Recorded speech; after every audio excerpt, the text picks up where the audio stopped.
Good morning to everyone. Welcome to KP classes in chemistry. Today we are going to deal some properties of the group 18 elements. These elements are noble gases. These are generally inert in nature, means they have a very less tendency to form compounds. The only true compounds are those of krypton and xenon. Rest, if the compound exists for rest of the noble gases, they are unstable. So let us see why these elements do not have a general tendency to combine with other. Let us see first the electronic configuration. These are the noble gases. First one helium, atomic number 2, neon 10, argon 18, krypton 36, xenon 54 and radon 86. Okay, first of all we are going to write the electronic configuration. I am writing here the electronic configuration.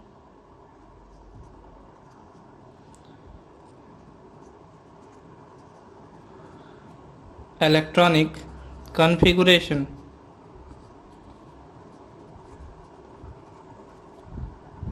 The electronic configuration for helium, it is simply 1s2. For neon, it is 1s2, 2s2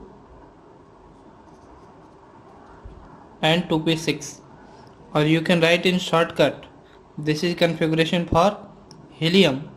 You can write here in square bracket helium 2, and then you can write here 2s2 2p6. Then argon,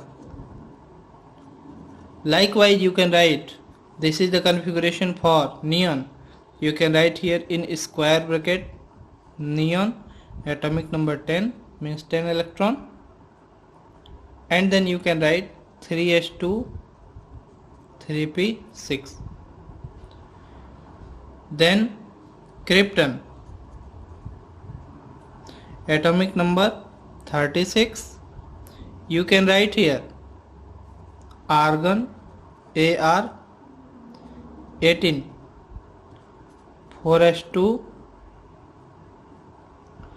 4p6, and 3d orbital is also involved. You have to write 3d 10.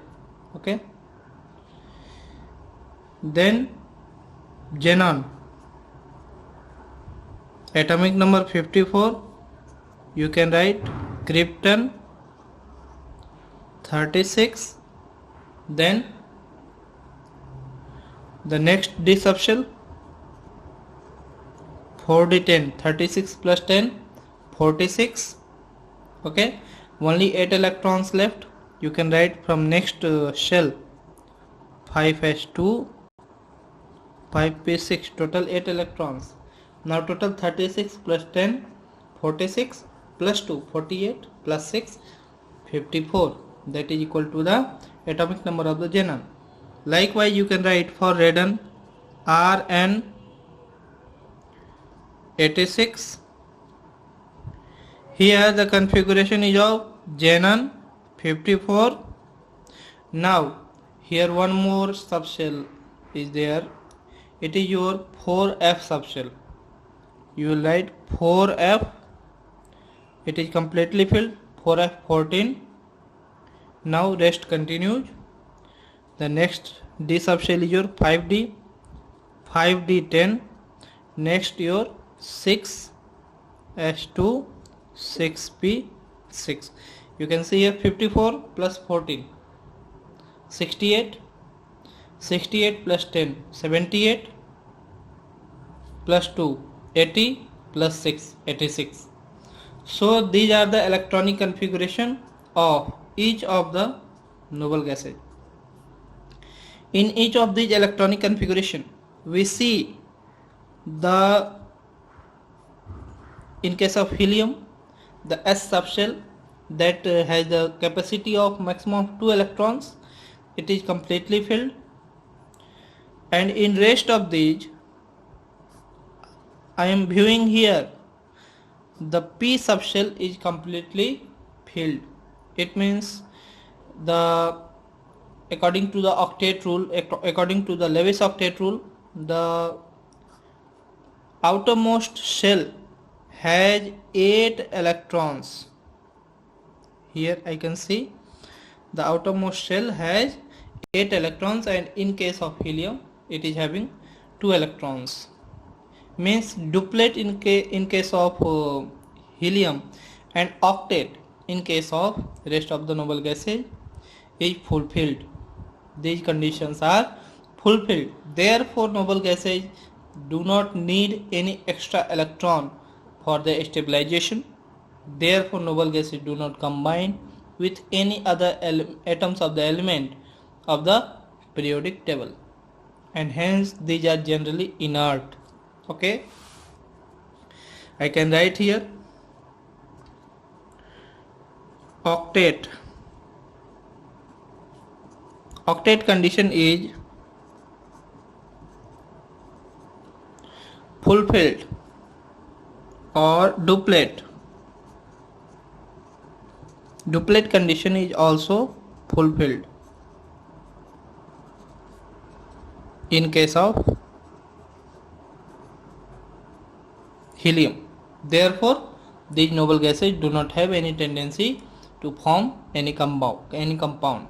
Okay, but xenon do forms. That is exceptional case. We shall discuss that later on. Okay. Now let us see some of the atomic properties. First one, atomicity. I am writing here atomicity. Atomicity of noble gases. Since the noble gases do not have tendency to combine with any other atoms, either self or with other atoms, or with atoms of other elements. Therefore, these noble gases are generally monoatomic. You can write here monoatomic. Monoatomic in nature means if I write the formula of helium, I will write He. If I write it as He2 or He3, then it will be wrong, because here atomicity comes to be 2. Here atomicity is 1. Likewise, if I write xenon, I will write Xe. Here also atomicity is 1. Atomicity means for the same element, number of atoms that are bonded together, that are combined together to exist this element in the form of molecule. So these are monatomic molecules. You can say that noble gases are molecules. They are molecules in nature, but their molecule possess only one atom. Okay.